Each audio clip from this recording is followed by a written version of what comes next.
I'm back, bare face and all, to go over a little tiny tube that packs a huge punch, and that is our Skin Perfecting Concealer. This concealer is extremely opaque, and it's a creamy consistency, and it covers anything. Like, it is amazing.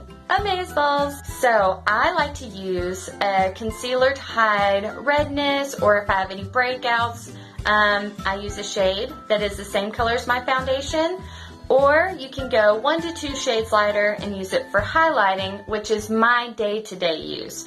So I'm going to be using this little tiny tube, 2 shades lighter than my foundation, and I'm going to put a little bit on my finger, just a little tiny dab.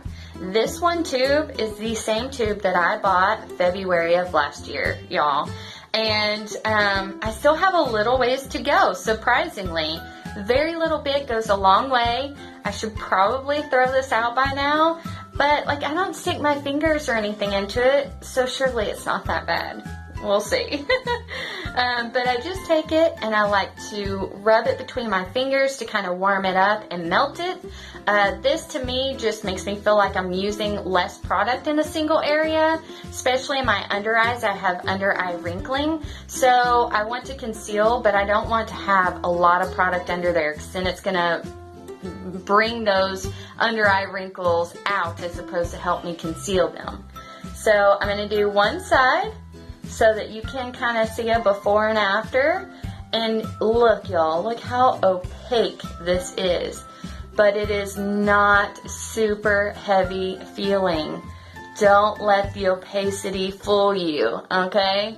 And so I like to use mine to highlight, so I bring it right here at my Cupid's bow and on my nose, and I do a little bit down here on my chin, and I still have way too much.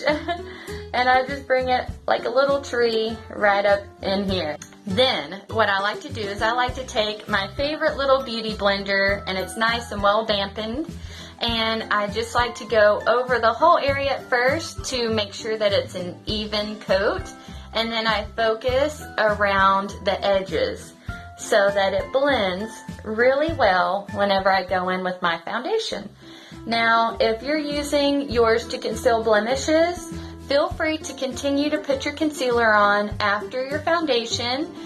This is just my personal preference, but there's definitely no right or wrong way to do this. And so that's about it. I add a little pressed powder or translucent powder to set the creamy consistency, and I'll be right back with the finished look. All right?